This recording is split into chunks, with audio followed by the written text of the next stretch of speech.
Me llamo Eduardo, y el día que me llamaron apóstata en voz alta, delante de mis propios vecinos, sentí que me arrancaban de un tajo el poco respeto que me quedaba.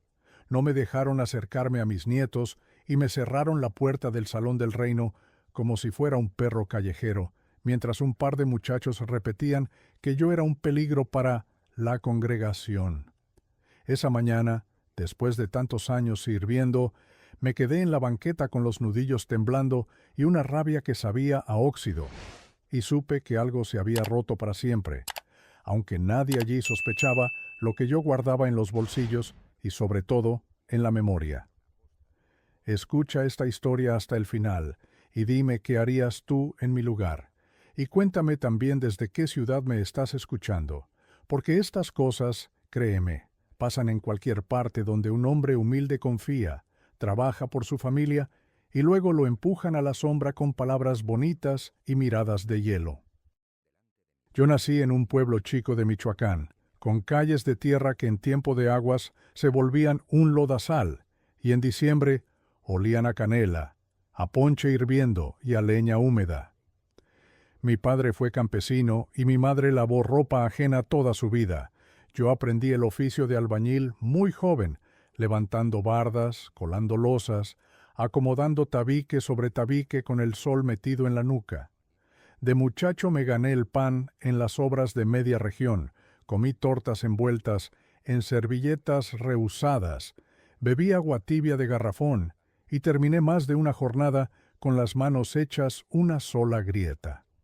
Cuando me casé con Mercedes, juré que jamás nos faltaría techo propio, y a punta de domingo, tras domingo, con paciencia de hormiga, fui levantando la casa donde crecieron nuestros hijos, una casita de muros gruesos, vigas bien cepilladas y un corredor donde colgábamos macetas con geranios. Éramos gente sencilla, en casa se rezaba el rosario, en la noche de muertos poníamos altar con cempasúchil, y a la Virgen de la Salud le llevábamos veladoras en agradecimiento cada que salía chamba. No me alcanzó para lujos, pero hubo frijoles humeantes, tortillas recién infladas, salsa molcajeteada y risas en el patio cuando cae la primera lluvia y los niños salen a mojarse. De eso estaba hecha mi vida, de trabajo, de familia y de la certeza, tan necia como el canto de los gallos, de que si uno no falla a los suyos no le fallan a uno. Fue en una tarde calurosa de agosto, cuando aparecieron por primera vez en mi puerta los hermanos, con sus camisas bien planchadas y unas revistas que hablaban de un paraíso sin dolor y de un nombre impronunciable que debía decirse con respeto y con miedo. Me ofrecieron agua, preguntaron por mi salud, alabaron la manera en que me quedaba la plomada y me dijeron que buscaban hombres responsables, de palabra firme, dispuestos a cuidar del rebaño. Yo, que por entonces cargaba en el pecho una pena vieja y una deuda con el destino, los escuché. Mercedes tosía ya por aquellos meses, una tos seca que a ratos parecía sacarla entera por la boca, y yo dormía con el oído pegado a su respiración. Cuando alguien te habla suave y te promete sentido, uno abre la puerta y el alma, así de fácil, así de humano. Empecé asistiendo los fines de semana, traje mi silla plegable, me aprendí cantos con voz áspera, anoté textos en un cuaderno con renglones torcidos y, sin saberlo, puse el primer ladrillo de otra casa, una que se levanta sin cemento, pero que pesa más que cualquier losa si te cae encima. No te voy a mentir, al principio me sentí cuidado. Había manos que te palmeaban el hombro, había visitas cuando te enfermabas, había canastas de pan dulce dejadas a escondidas en el portal y había una disciplina que me sonó a música conocida, esa de levantarse temprano, limpiar la herramienta, cumplir la palabra y no quejarse. Me hicieron sentir útil, me pidieron que arreglara goteras del salón, que enderezara una puerta hinchada por la humedad y que les cotizara la base de una plataforma para las asambleas. Yo les salía barato y quedaba bien hecho, así que me fueron sentando adelante, luego me pusieron a leer pasajes, después a comentar experiencias de perseverancia, y sin darme cuenta me pusieron un traje de domingo sobre la espalda y una responsabilidad que, te juro, pesaba diferente que un bulto de cemento. Cuando Mercedes se nos fue, una madrugada sin viento, con el perro sin ladrido, hubo abrazos y tazas de café con piloncillo, pero también hubo palabras que me enseñaron la otra cara, esas que te dicen que el dolor se cura trabajando más para los demás, que si uno ocupa la mente, no deja entrar la rebeldía, que la obediencia trae consuelo porque evita preguntas. Yo obedecí. ¿Cómo no hacerlo, si mi casa olía a ropa vacía y la almohada conservaba el hueco de quien no vuelve? Pasaron los años y me volví un hombre útil para ellos, el de los recados difíciles, el que iba a platicar con el que dudaba, el que acompañaba a las viudas a tramitar papeles, el que sabía abrir cerraduras viejas con una sola mirada, el que siempre tenía a mano una escalera, un martillo y un pasaje exacto para apuntalar a cualquiera que se tambaleaba. Mi voz sonora, curtida en el mercado y en la obra, fue ganando autoridad, y un día, entre cantos y apretones, me dijeron que había sido nombrado anciano. No me tembló el pulso por vanidad, sino por esa mezcla rara de orgullo y susto que se le clava a uno cuando entiende que ahora sus palabras pesan sobre conciencias ajenas.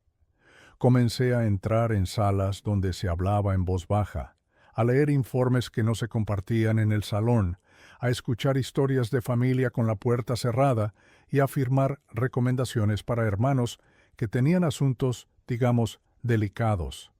No todo me gustaba, no todo me cerraba, pero yo me decía que el mundo es imperfecto y que a veces se aprieta un tornillo de más para que no se caiga el techo entero. Y, sin embargo, algo comenzó a chirriar. Tal vez fue la primera vez que vi a una muchacha pedir permiso para abrazar a su madre en público, con la cara llena de lágrimas y la espalda rígida de vergüenza, mientras la mesa de ancianos hablaba de prudencia, de ejemplo y de evitar tropiezos. Tal vez fue cuando un hermano que yo mismo había recomendado quedó sin trabajo y la ayuda prometida llegó con condiciones, con tareas extra, con visitaciones incómodas y preguntas sobre su vida conyugal que a mí me supieron a intromisión. O tal vez fue cuando, en una madrugada sin gallos, me pidieron que acompañara a dos varones a orientar a un hombre mayor que había sido sorprendido leyendo libros de otra fe. Lo encontramos sentado en su patio, con una cobija de cuadros en las rodillas y un vaso de atole entre las manos. Y lo que vi en sus ojos no fue rebeldía, fue miedo. Miedo de perder a su hija, que ya no lo visitaría si lo marcaban. Miedo de que el barrio le diera la espalda, miedo de quedarse hablándole a la pared. Y entonces, mientras uno de mis compañeros citaba textos con la seguridad de quien coloca un dictamen sobre un escritorio, yo sentí dentro de mí un ruido conocido, el mismo que suena cuando una trave está mal anclada. Primero parece nada, luego es un crujido sordo, después ya no puedes fingir que no escuchas. No sé decirte el día exacto en que la obediencia dejó de darme consuelo y empezó a olerme a barniz fresco sobre madera podrida. Sé, sí, que esa misma semana llegó a mis manos un folleto interno con números, muchos números, sobre aportaciones voluntarias, rutas de entrega y presupuestos para obras en otros estados. Lo hojeé como quien revisa un plano, con el lápiz detrás de la oreja, y hallé medidas que no cuadraban, tramos que no amarraban, metros corridos que aparecían de más. Pregunté despacio, recibí respuestas blandas.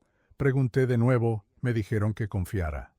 Confiar, esa palabra tan noble, comenzó a levantarme ampollas.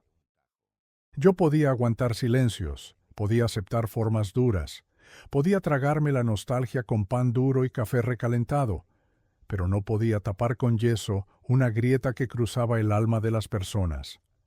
Una noche de enero, cuando el frío nos metía las manos en los bolsillos y la luna daba luz suficiente para atinarle a la cerradura, me senté solo en la mesa de la cocina, puse frente a mí el cuaderno de trabajos y una libreta nueva, respiré hondo y tracé la primera línea recta de algo que no sabía todavía cómo nombrar.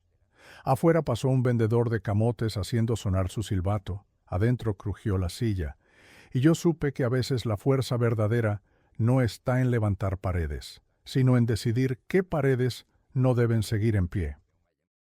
Esa decisión, que entonces parecía un garabato, me fue cambiando hasta la voz. Comencé a escuchar con otros oídos los discursos de los domingos, a tomar nota de expresiones que repetíamos sin pensar, a observar la manera en que los más jóvenes levantaban la vista buscando aprobación y la bajaban de inmediato si no la encontraban.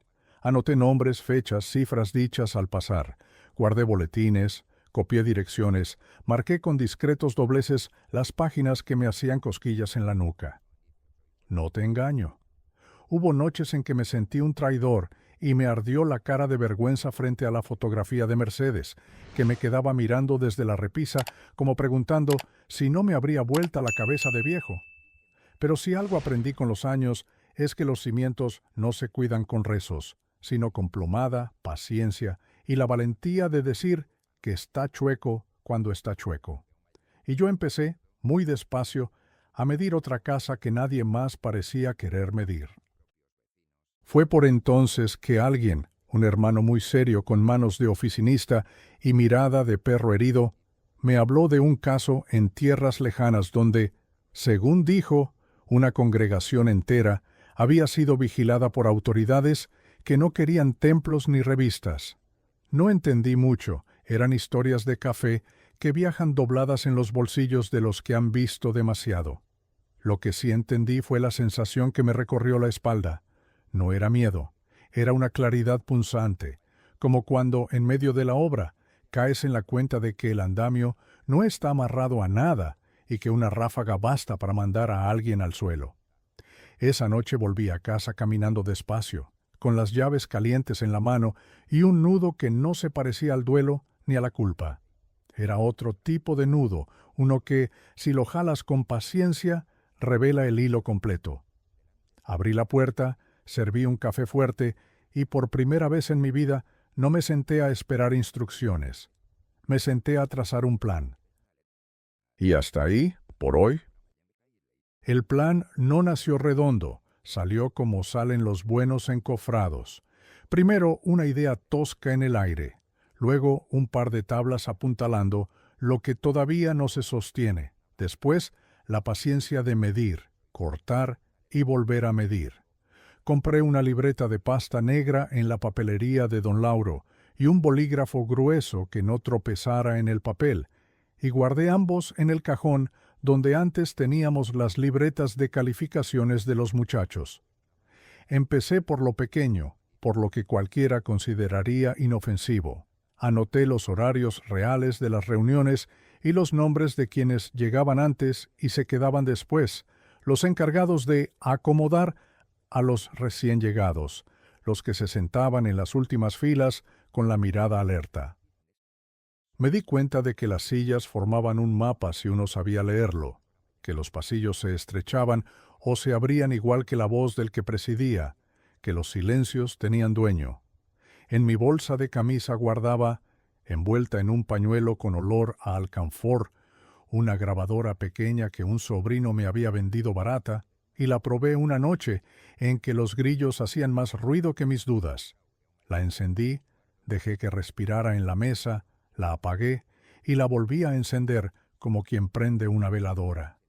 La primera vez que la llevé al salón, sentí el corazón martillar contra el bolsillo, pero también sentí, no sé cómo decirlo, que por fin estaba colocando una regla en el muro, que ya no iba a discutir con opiniones, sino con medidas.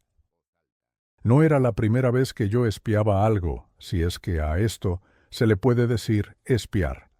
En la obra uno aprende a mirar sin estorbar, a detectar la columna que está fuera de plomo desde el otro extremo del terreno, a escuchar la vibración de una trave cuando el viento la prueba. Empecé a registrar oraciones donde se colaban palabras de miedo, recomendaciones que no sonaban a consuelo, sino a cerrojo, listas de contribuciones que cambiaban de cifra sin cambiar de rostros. Hubo noches en que regresé con la camisa pegada a la espalda y me senté frente al viejo ventilador de aspas, dejando que el zumbido me despeinara los pensamientos mientras volvía a escuchar. Con auriculares de plástico, la voz de hermanos a los que quería, diciendo cosas que dolían como lija sobre herida. Me prometí no odiarlos, me prometí, más bien, entender el mecanismo, como cuando uno abre una cerradura oxidada y descubre que no es maldad, es el óxido el que empuja la lengua para donde no debe.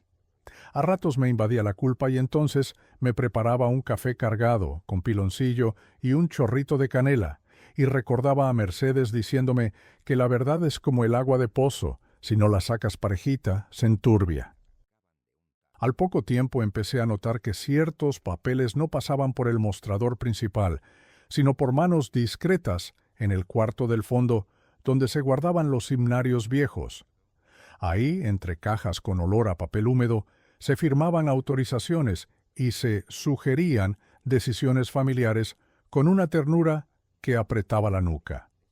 Una tarde, mientras alineaba un estante que cojeaba, vi entrar al hermano que llevaba la contabilidad con una carpeta de color vino.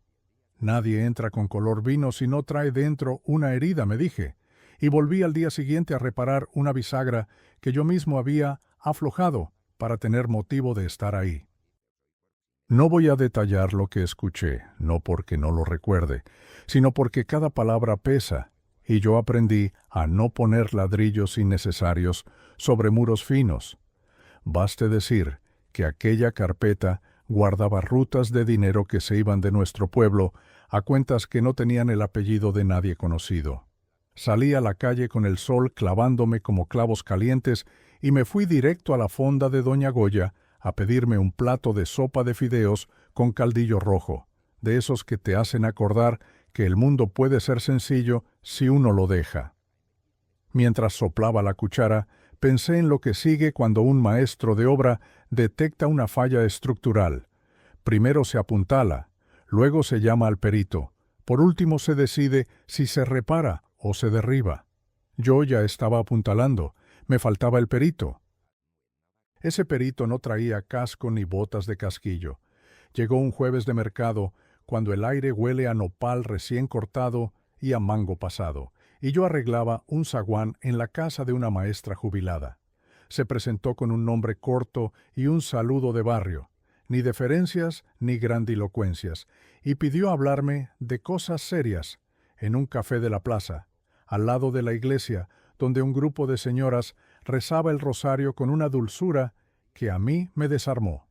Lo escuché en silencio mientras él desdoblaba con paciencia un mapa que yo apenas intuía, un mapa donde nuestro salón era un punto más en una red de voces, de envíos, de órdenes que corrían como el agua en temporada de lluvias. No me pidió heroísmos, no me invitó a traicionar, me habló de cuidar a la gente, de evitar que las palabras se volvieran cuchillos, de sostener con hechos lo que nadie quería mirar.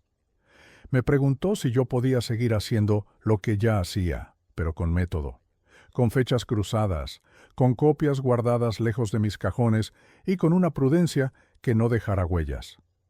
Pedí un café de olla y acepté sin prisa, porque los sí que valen la pena se dicen como se coloca una viga maestra. Entre dos, mirando arriba y sabiendo que si uno afloja el brazo, el otro no alcanza a sostener. Volví a mi casa y limpié a fondo el cuarto de herramientas.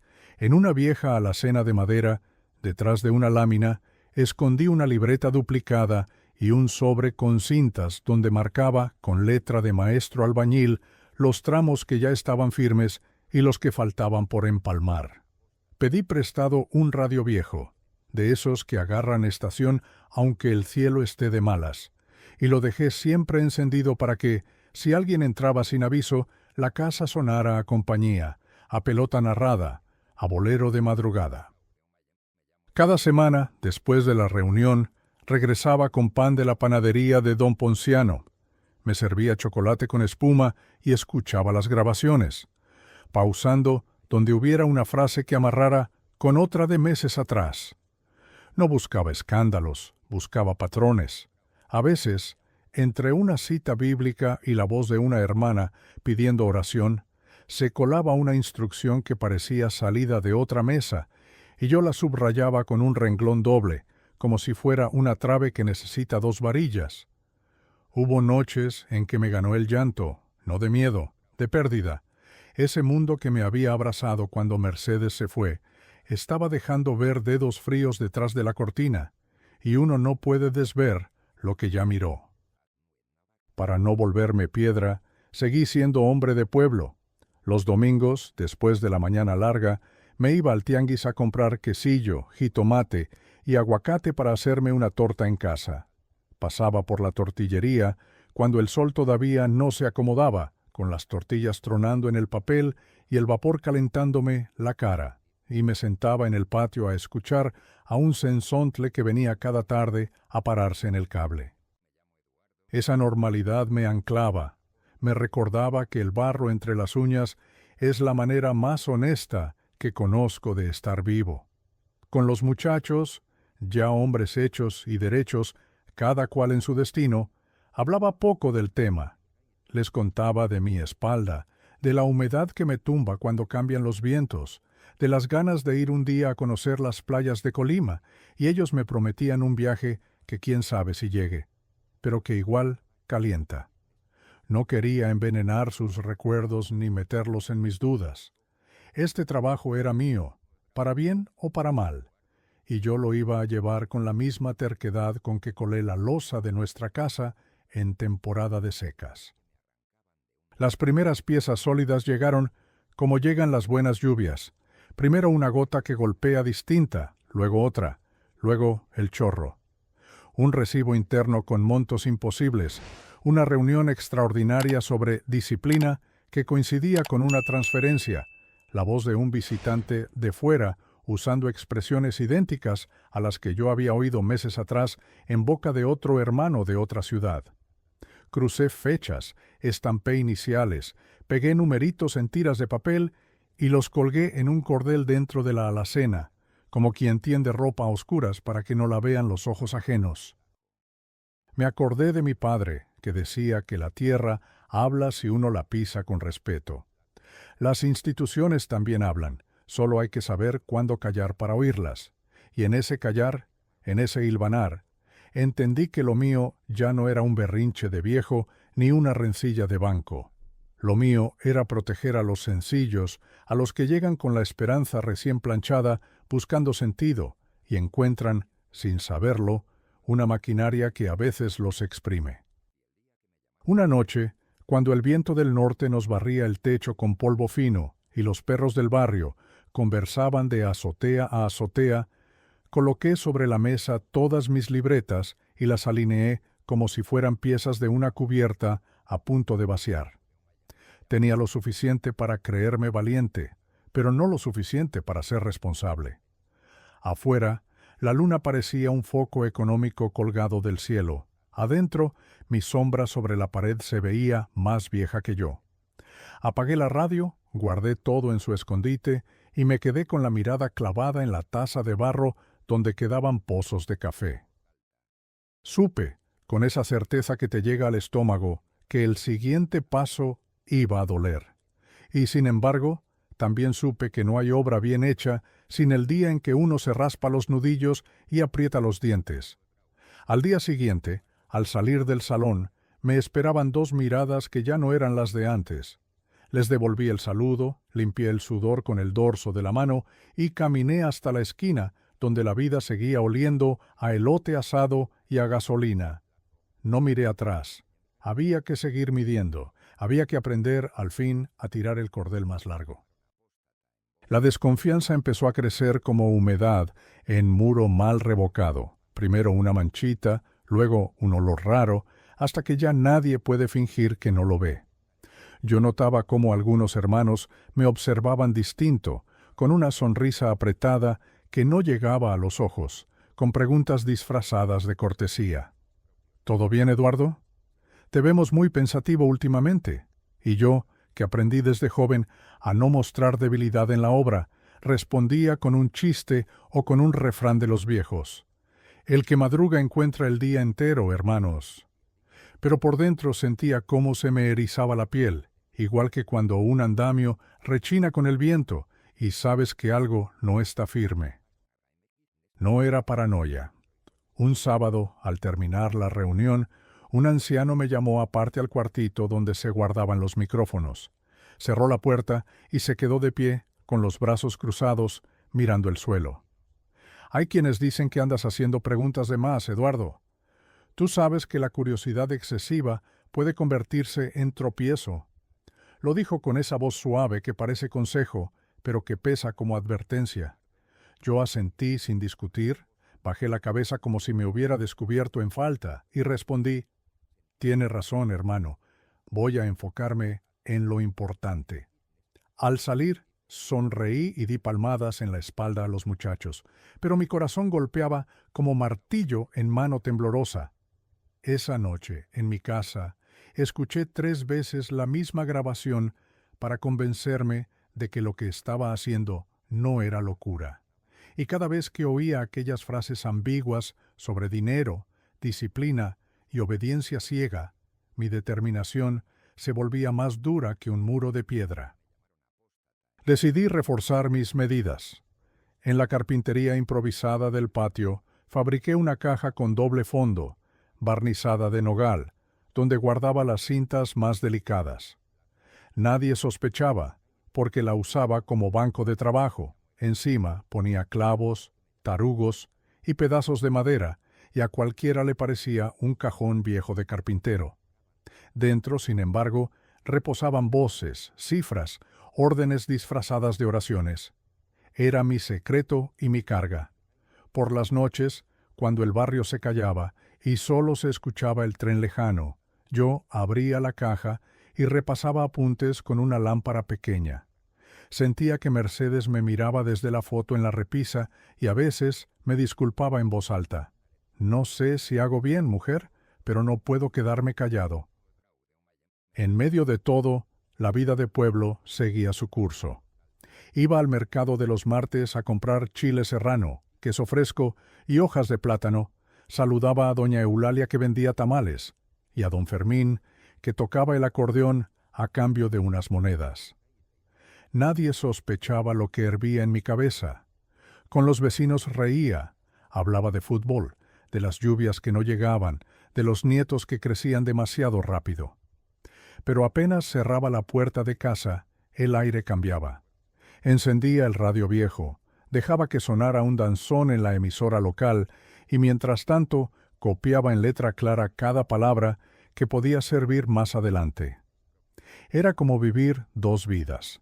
El abuelo cordial que regala juguetes de madera a los niños del barrio y el hombre que mide cada frase como si fueran varillas en una trave. Lo que más me dolía era ver a los jóvenes dentro de la congregación, muchachas que apenas soñaban con estudiar enfermería o ser maestras, y que de pronto se quedaban atrapadas en discursos sobre obediencia absoluta, muchachos que tenían fuerza de toro para cargar bultos de cemento y alegría para bailar en la fiesta del pueblo, pero que poco a poco agachaban la cabeza hasta caminar con la vista fija en el suelo. Yo veía cómo se apagaban, igual que brasas descuidadas, y me hervía la sangre. Empecé a registrar testimonios, frases sueltas, escenas pequeñas, una lágrima disimulada, un gesto de miedo, un suspiro contenido.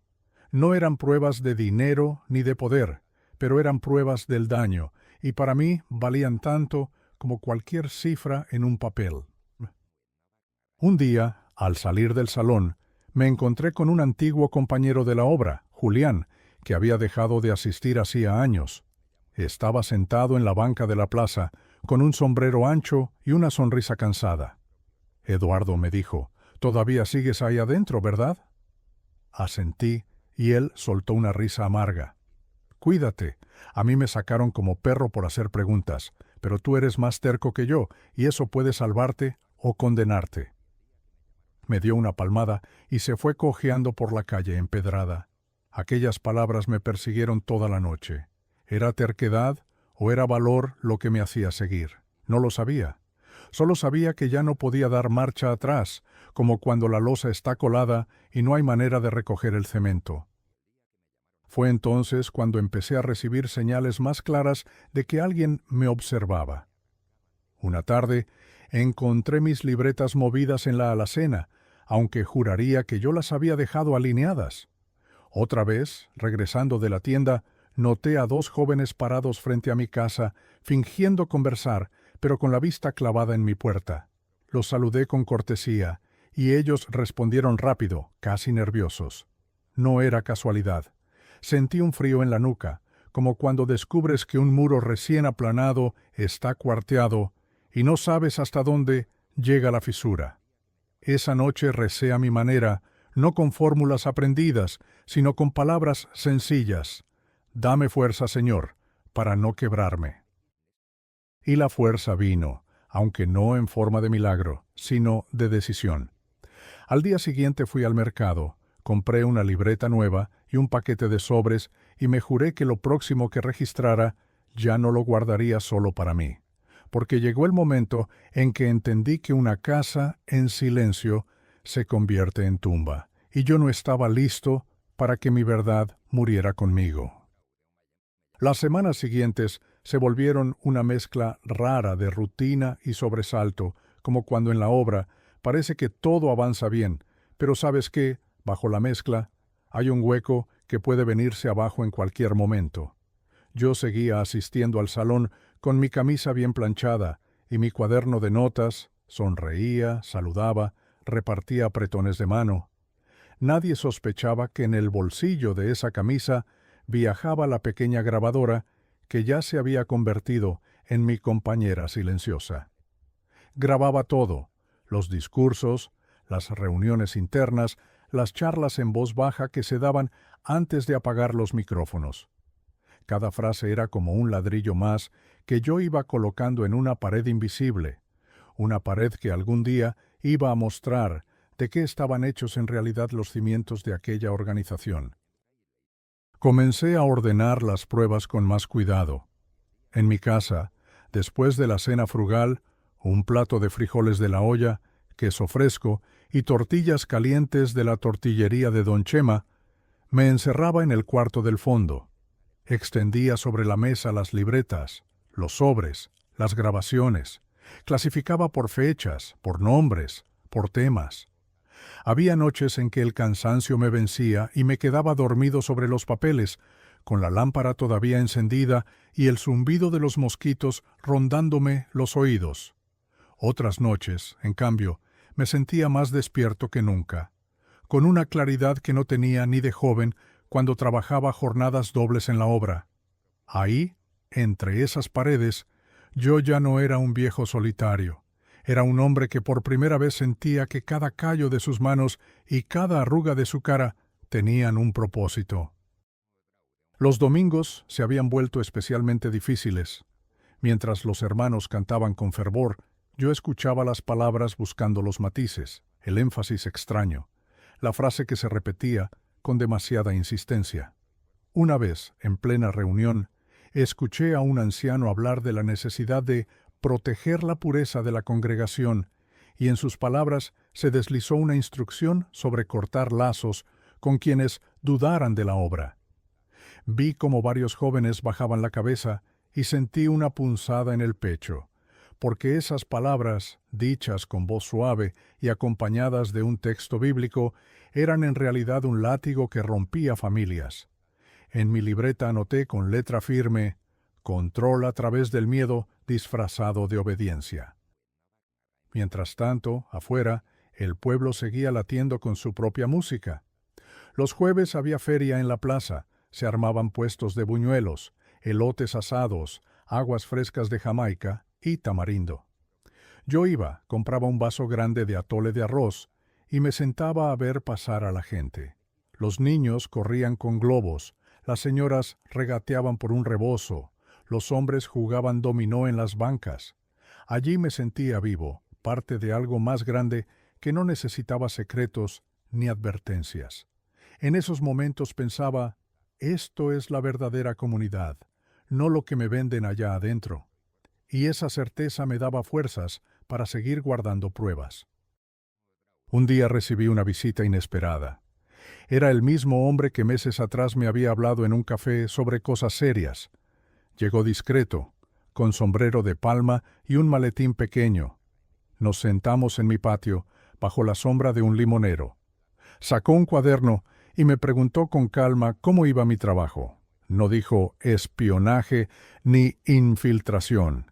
Dijo, cuidado, como si yo estuviera levantando un muro para proteger a otros.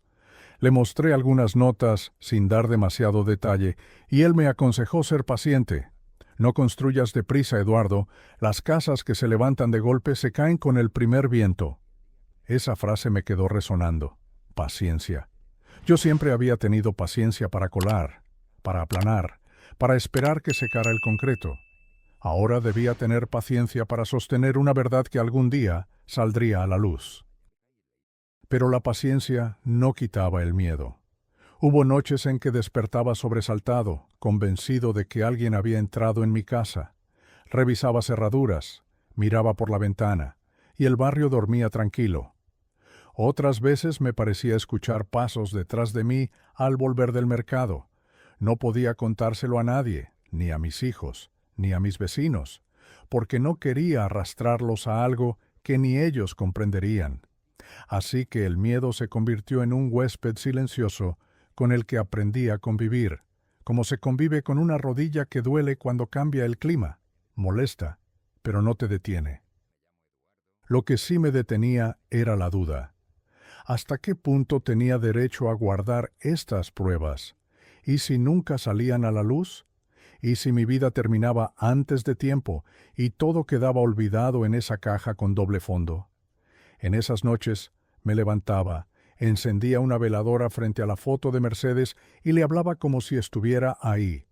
Mujer, dame fuerzas. Tú sabías lo que era luchar por lo justo. Ayúdame a no flaquear. Y aunque nunca recibí respuesta, sentía una calma rara, como cuando la plomada cae recta y sabes que el muro está bien asentado. Fue en ese estado de vigilia y duda cuando ocurrió algo que lo cambió todo.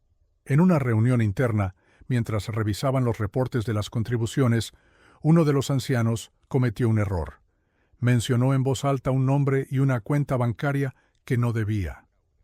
Hubo un silencio tenso, un cruce de miradas, y rápidamente corrigió sus palabras. Pero yo ya lo había anotado, y esa anotación se convirtió en la llave que abriría una puerta peligrosa, una puerta que no sabía si estaba listo para cruzar. Esa noche casi no pude dormir. Me acosté con el ruido de aquel nombre y aquella cuenta bancaria repitiéndose en mi cabeza como martillo golpeando hierro. Cerraba los ojos y veía el rostro del anciano que se había equivocado, el instante en que todos se quedaron mudos, la rapidez con la que quiso corregir. Era como si alguien hubiera dejado abierta una rendija por descuido y yo hubiera alcanzado a ver lo que siempre escondían detrás del telón. Me levanté a media madrugada, encendí la lámpara de petróleo en la cocina y saqué la libreta negra. Escribí despacio, con letra clara. Nombre. Cuenta.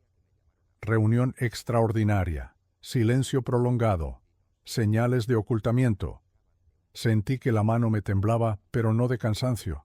Era esa sensación que da cuando uno sabe que acaba de poner el pie en un terreno que ya no tiene regreso.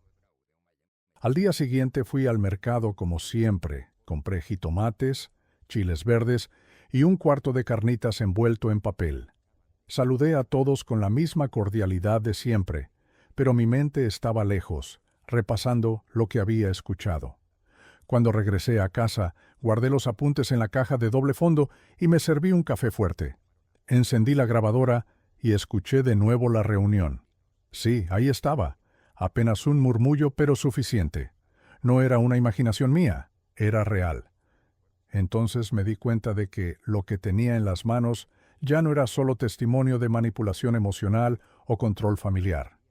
Ahora estaba tocando dinero, y el dinero siempre arrastra más sombra que cualquier otra cosa. Los días siguientes fui más precavido que nunca. En el salón fingía más entusiasmo, levantaba la mano para comentar, sonreía cuando hacían chistes sencillos en medio de los discursos. Hasta me ofrecí a pintar una pared lateral que tenía humedad. Todos me vieron como el de siempre, el anciano servicial y humilde. Pero por dentro llevaba un nudo en el estómago. Empecé a esconder copias de mis libretas en lugares diferentes, una en la casa de mi hermana Rosa, otra en el taller de carpintería de don Julián, aquel viejo compañero de la obra que me había advertido. Ninguno sabía lo que guardaban, porque sellé los sobres con cinta y escribí solo, personal, no abrir. Lo hice por instinto, como quien reparte ladrillos de repuesto por si se viene abajo un muro. Una tarde, al salir de la reunión, noté que me seguían. Eran dos jóvenes que yo conocía bien. Siempre se sentaban en la primera fila, siempre obedientes, siempre prestos para ayudar. Caminaban unos pasos detrás de mí por la calle empedrada. No me alcanzaban ni me hablaban, solo seguían. Yo apreté el paso, doblé por la esquina hacia la panadería, saludé al panadero y fingí comprar un bolillo. Cuando salí, ya no estaban. Esa noche no encendí la luz en mi casa hasta muy tarde, por miedo a mostrar que estaba dentro.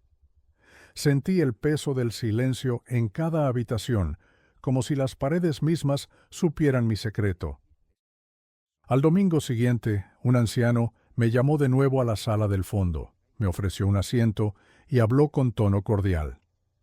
«Hermano Eduardo, algunos notan que usted pregunta demasiado sobre las cuentas. ¿Acaso hay dudas en su corazón?» Me miró fijo, esperando. Yo respiré hondo y respondí con calma. «Hermano, yo solo quiero aprender para servir mejor. Usted sabe que no tengo estudios y a veces me confundo con los números. Pero puede confiar en que mi lealtad está intacta». Lo dije con voz firme y sin bajar la mirada. Él me sostuvo un momento la vista y luego sonrió, pero no era sonrisa de confianza, sino de alguien que guarda la sospecha en el bolsillo. Esa noche supe que estaba en la mira, no había vuelta atrás. Decidí que era hora de dar el siguiente paso, el más arriesgado, entregar parte de las pruebas. Saqué un sobre grande, metí una copia de mis anotaciones y una cinta de casete con la reunión donde se escuchaba la cuenta bancaria. Escribí en la portada una dirección que aquel hombre de sombrero de palma me había dado meses atrás, una dirección en la capital. Al día siguiente temprano tomé el autobús con el sobre en la bolsa del saco. Durante todo el viaje apretaba el paquete contra mi pecho, como si fuera un corazón ajeno que no podía dejar caer. Cuando llegué busqué el edificio señalado, una construcción gris, sin letreros, con una puerta de metal discreta. Toqué y salió un hombre que no conocía. Me miró de arriba abajo, sin palabras, y yo solo extendí el sobre. Lo tomó, asintió con la cabeza y cerró la puerta. Me quedé parado unos segundos, sintiendo que el aire me faltaba. Después caminé hasta la terminal y regresé al pueblo, como si nada hubiera pasado. Nadie supo nunca que ese día el viejo albañil había puesto en movimiento una maquinaria que podía derrumbar paredes mucho más altas que cualquier casa. Esa misma noche, al volver a mi casa, encontré la puerta entreabierta. El corazón me dio un brinco. Entré despacio, revisando cada rincón. Nada faltaba, nada revuelto. Solo la sensación de que alguien había estado ahí, de que mis cosas habían sido tocadas con manos invisibles.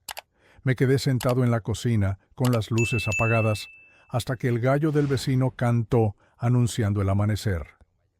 Fue entonces cuando comprendí que la partida ya estaba en juego y que tarde o temprano alguien iba a descubrir lo que yo llevaba tantos años guardando en silencio.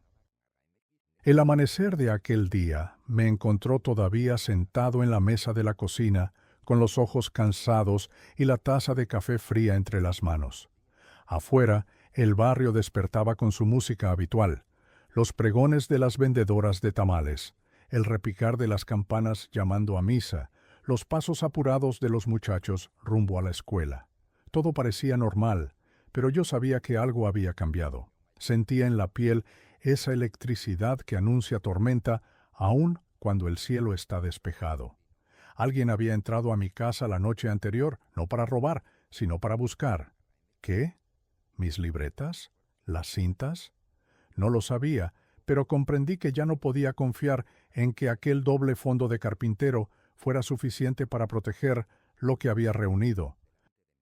Decidí mover mis escondites. Esa misma mañana tomé una de las copias y la llevé a la iglesia del pueblo, no al salón, sino a la parroquia católica, donde yo apenas me había asomado desde la muerte de Mercedes. Me acerqué al padre, un hombre joven con rostro bondadoso, y le pedí un momento de confesión. No le hablé con detalles, no mencioné nombres, pero le pedí guardar un sobre sellado por motivos de conciencia. Me miró con ojos serios, como tratando de descifrar si era demencia de viejo o secreto de peso. Finalmente, lo guardó en una gaveta y me dijo: «Hijo, a veces Dios nos pone a cuidar verdades que pesan más que nosotros mismos. Tranquilo, aquí estará seguro». Salí con un nudo en la garganta, agradecido y temeroso a la vez. En el salón, la tensión se volvió más densa. Empezaron a invitarme menos a los comités internos.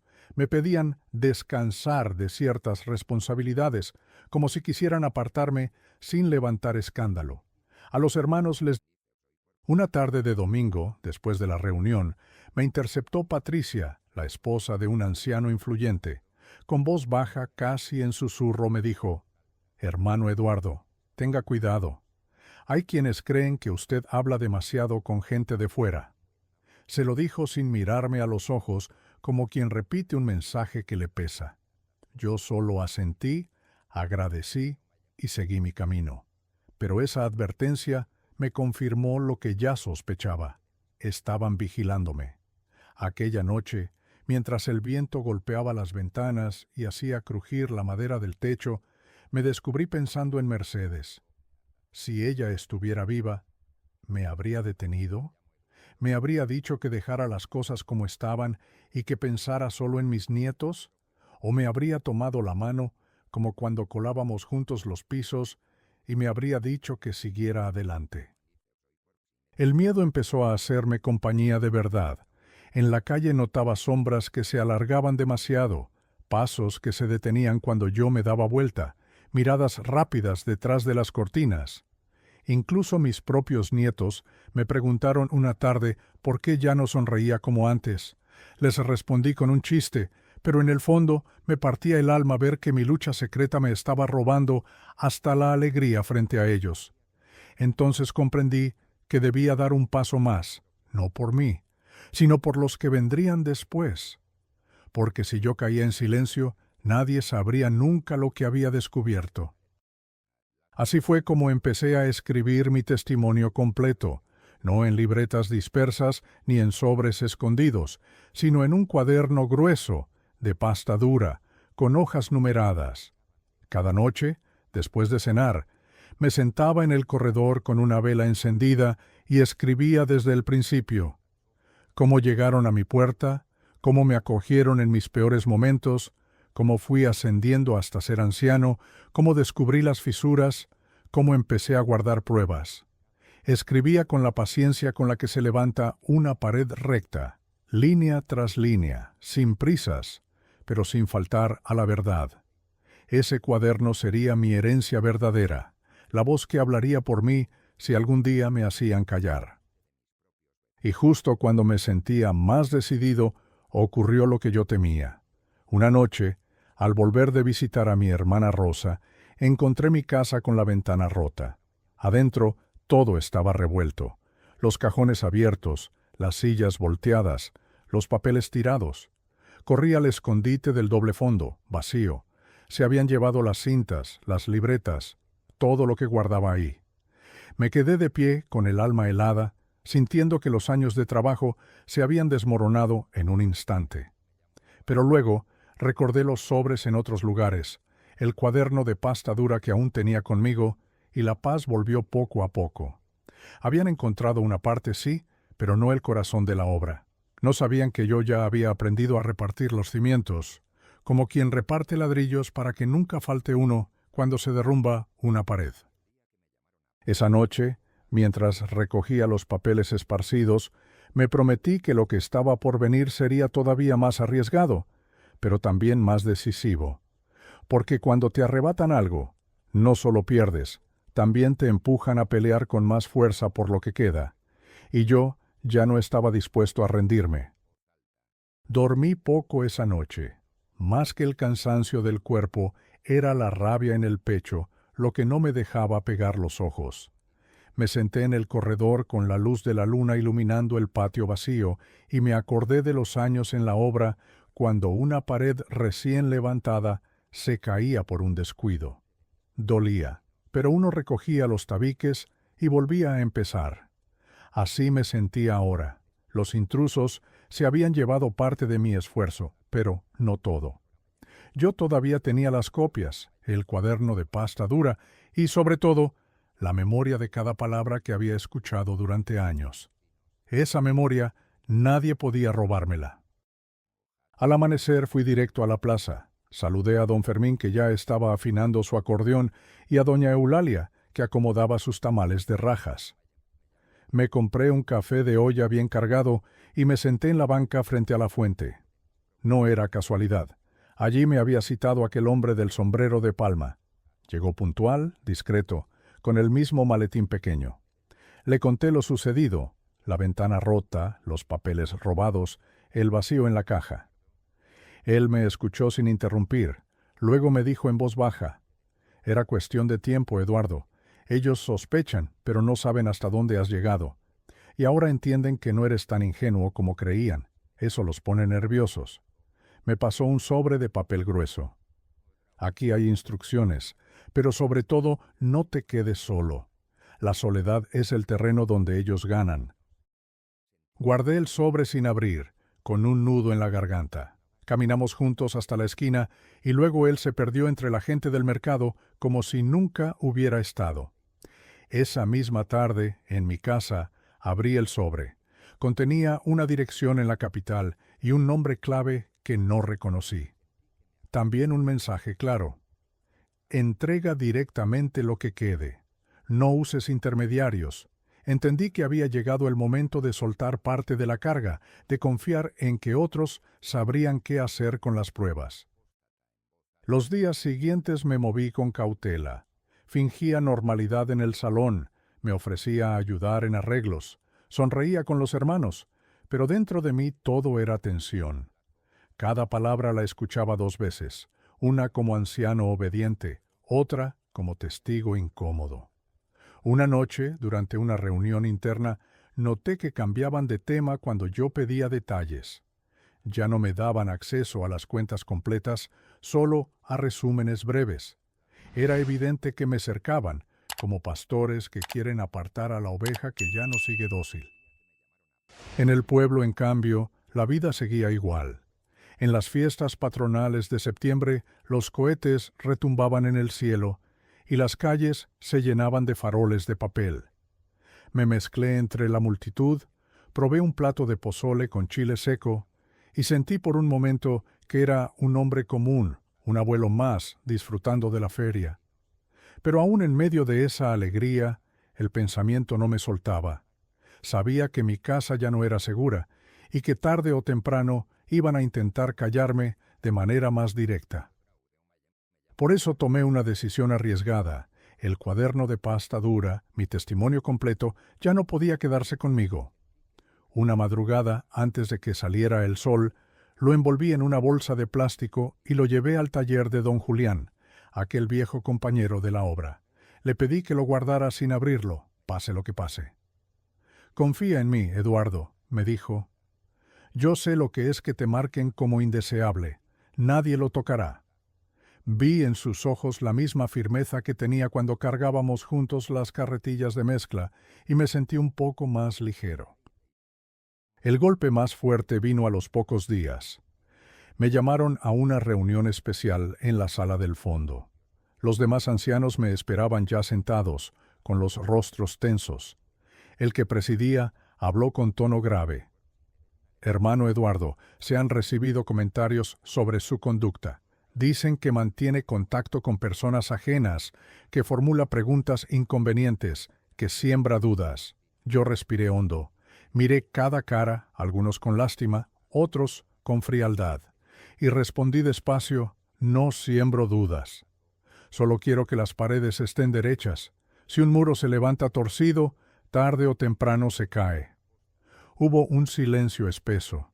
Luego dijeron que iban a deliberar y que mientras tanto quedaba suspendido de responsabilidades.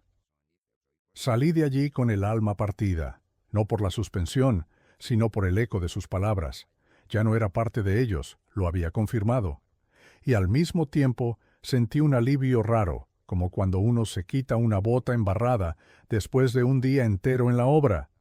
Sí, me habían puesto la marca, pero también me habían dado la libertad de actuar sin máscaras. Esa noche, sentado en el corredor, con la brisa fresca y el canto de un grillo lejano, entendí que lo que venía sería la prueba más dura. Porque una cosa es juntar ladrillos en silencio y otra muy distinta es enfrentar el momento en que las paredes se derrumban y todo el mundo queda mirando. Y yo sabía que ese momento se acercaba. La noticia corrió rápido. Eduardo ya no es anciano. No hizo falta que ellos lo anunciaran oficialmente. En los pueblos, las miradas hablan más que los comunicados. A la salida del salón, algunos me estrechaban la mano con pena, otros desviaban la vista, como si yo hubiera contraído una enfermedad contagiosa. Los jóvenes, los que yo había visto crecer, se apartaban con un respeto incómodo. Y yo, que había dado tantos años a esa congregación, caminé hasta mi casa con paso lento, cargando no una suspensión, sino el peso de haber sido señalado como hombre dudoso. La primera noche después de mi destitución fue la más larga de mi vida. El silencio de la casa era distinto, ya no era el silencio sereno del viudo acostumbrado a la soledad, sino un silencio de amenaza, como cuando la obra queda sola y sabes que puede colarse cualquiera a desordenar lo que levantaste. Abrí el cuaderno de pasta dura que me quedaba, porque el otro ya estaba a salvo con Julián, y repasé mis notas. Cada línea era un recordatorio de por qué estaba en esa situación. No eran errores míos, eran decisiones mías. Y una cosa es equivocarse, otra es elegir sabiendo que habrá consecuencias. El lunes temprano fui al mercado a comprar tortillas y queso fresco. Apenas llegué, doña Eulalia me jaló del brazo. «Hermano Eduardo, ¿qué pasó? Dicen que lo van a expulsar». Yo bajé la voz. «Solo hice preguntas, doña Eulalia». Y parece que en este pueblo preguntar se paga caro. Ella suspiró y me regaló un tamal de rajas. «Cuídese, don, que esas gentes no perdonan». Caminé con el corazón apretado. No era miedo a perder prestigio, era tristeza de ver cómo hasta los más sencillos repetían rumores sin saber de dónde venían. Esa misma tarde recibí la visita de dos jóvenes de la congregación. Tocaron la puerta con insistencia y al abrirles noté que no traían la sonrisa habitual. Me dijeron que venían a animarme, pero sus preguntas eran claras. Querían saber si había estado en contacto con gente de fuera, si había entregado información, si pensaba arrepentirme. Los escuché con calma y cuando terminaron respondí: «Hijos, yo ya soy viejo. Lo único que busco es que la verdad se respete. Y si por eso me llaman rebelde, pues seré rebelde». Se fueron serios, sin saludar como antes. Yo cerré la puerta sabiendo que aquello era apenas el principio. Los días siguientes fueron una procesión de silencios y cuchicheos. En las calles me saludaban menos, en el salón ya nadie me pedía comentarios, y en las reuniones apenas me miraban. Sin embargo, algo raro ocurrió. Algunos, en secreto, comenzaron a acercarse. Un joven que trabajaba en la tienda me deslizó una nota en el bolsillo. «Gracias por lo que hace. No todos creemos todo lo que dicen».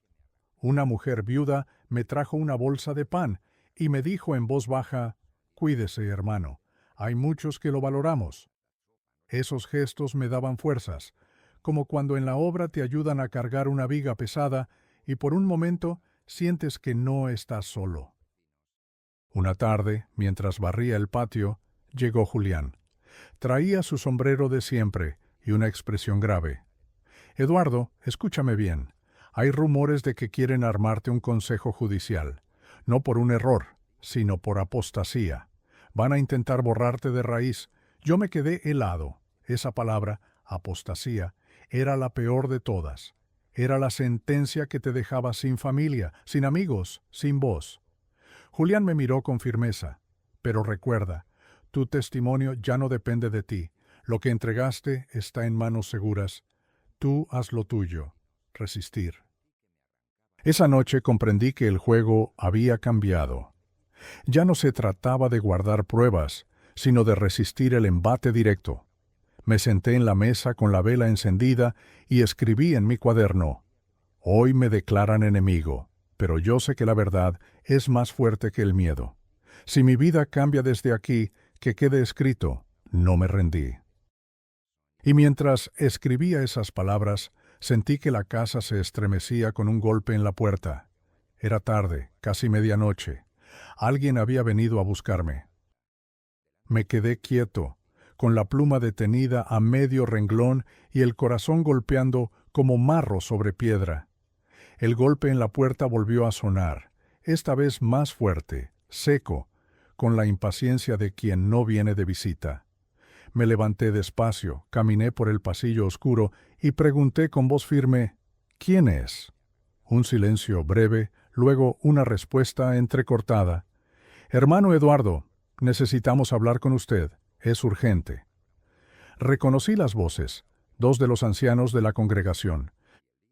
Abrí apenas una rendija, lo suficiente para ver sus rostros tensos bajo la luz amarillenta del farol de la calle. Uno sostenía una carpeta, el otro miraba alrededor con desconfianza.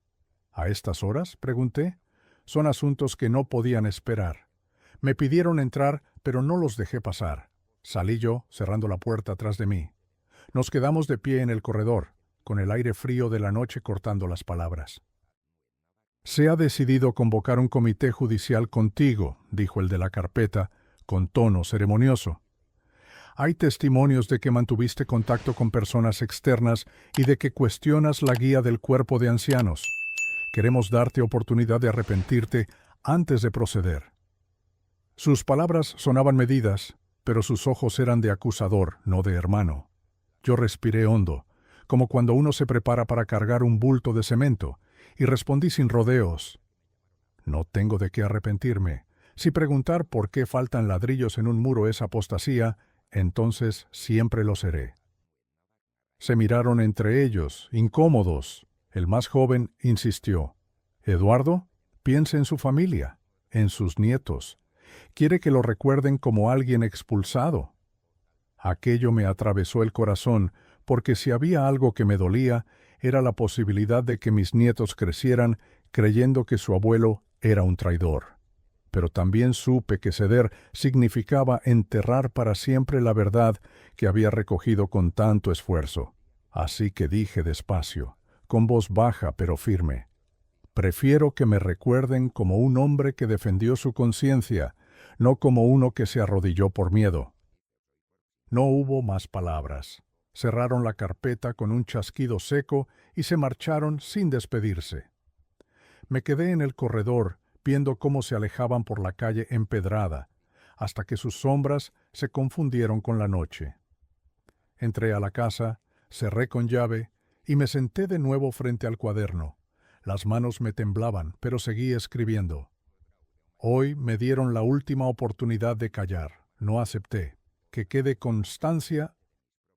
Al día siguiente todo el pueblo parecía saberlo. En la tienda, en la tortillería, en la plaza, los murmullos me seguían como si llevara un letrero en la frente. Algunos me saludaban con prisa, otros me daban la espalda. Pero también hubo quienes se me acercaron en secreto. Una hermana anciana con la voz quebrada me susurró: Gracias, hermano. Usted dice lo que muchos sentimos, pero no nos atrevemos. Un joven me apretó la mano con fuerza y solo dijo: Resista. Esos gestos eran brasas que me mantenían vivo en medio del hielo. El comité se programó para un jueves por la tarde en el salón. 3 hombres contra mí, una mesa, y preguntas que no serían preguntas, sino sentencias disfrazadas. Lo supe desde el principio. El veredicto ya estaba escrito. Esa mañana me puse la misma camisa que usé en el funeral de Mercedes, planchada con esmero, y guardé en el bolsillo una pequeña libreta. No llevaba pruebas, no llevaba defensas. Solo llevaba mi voz porque comprendí que lo único que me quedaba era hablar con la verdad, aunque no la quisieran escuchar. Antes de salir de casa, me quedé unos minutos frente a la foto de Mercedes. «Mujer», murmuré, «si hoy me quitan todo, que al menos me quede la dignidad». Luego caminé hacia el salón con paso firme, mientras el sol de la tarde se escondía detrás de los cerros, y en cada paso sentía que me acercaba no a un juicio humano, sino al momento en que mi vida entera se iba a medir como se mide una pared, con plomada recta, sin adornos, sin engaños. Entré al salón con el mismo respeto con que entré tantas veces en mi vida, pero esta vez no me senté en la primera fila ni saludé con palmadas en la espalda. Caminé directo hasta la sala del fondo, donde me esperaban los 3 ancianos sentados tras una mesa desnuda. Había un cuaderno abierto, una Biblia en el centro y nada más. El aire estaba cargado de silencio, como cuando en la obra se detienen todos los martillos y lo único que se escucha es el crujido del andamio. Me pidieron que me sentara. Empezaron con oraciones largas, de esas que buscan dar solemnidad. Pero yo apenas escuchaba. Tenía el corazón sereno, como cuando uno sabe que la pared quedó derecha y nada podrá desmentirlo. Luego vinieron las preguntas, si había hablado con personas externas, si había puesto en duda la autoridad, si reconocía que mis palabras podían dañar la fe de los hermanos. Respondí con calma a cada una. Sí, hablé. Sí, pregunté. Sí, dije lo que vi. Y lo volvería a hacer, porque un muro torcido no se endereza a base de silencio. Ellos intercambiaban miradas incómodas, sabían que no me doblaría. Finalmente, el que presidía me miró fijo y dijo con voz grave: «Eduardo, por tu actitud impenitente se decide expulsarte de la congregación». Yo asentí. No grité, no discutí. Solo me levanté despacio, y antes de salir les dije: «Pueden sacarme de este salón, pero no de la conciencia de quienes han visto lo mismo que yo. Y algún día, cuando se caigan los muros, recordarán que un viejo albañil les advirtió». Caminé de regreso a mi casa mientras el sol se ocultaba detrás de los tejados. El aire olía a pan recién horneado y a humo de leña. Los niños corrían por la plaza sin saber nada de mis batallas, y por un instante sentí que la vida seguía su curso sin detenerse por mis derrotas ni mis victorias. Al llegar a casa, encendí una vela frente a la foto de Mercedes y abrí mi cuaderno. Escribí la última línea. Hoy dejaron de llamarme hermano, pero nunca podrán quitarme lo que soy, un hombre que eligió la verdad. Con el tiempo, supe que mis copias habían llegado a las manos correctas. Supe que algunos jóvenes comenzaron a hacerse preguntas. Supe que ciertas cuentas ya no se manejaban igual. Supe que mis nietos, aunque les prohibieron verme, seguían preguntando por mí con cariño. Yo, por mi parte, encontré paz en lo sencillo: el mercado, el café de olla, las charlas con Julián en el corredor, los atardeceres que pintan de naranja las paredes humildes del pueblo.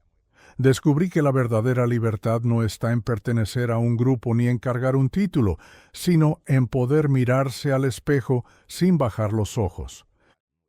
Hoy, ya viejo, miro hacia atrás y sé que pagué un precio alto, pero también sé que valió la pena, porque un hombre puede perder su lugar, sus amigos, hasta su familia, pero si pierde la dignidad, entonces lo ha perdido todo. Y yo, gracias a Dios, todavía camino erguido.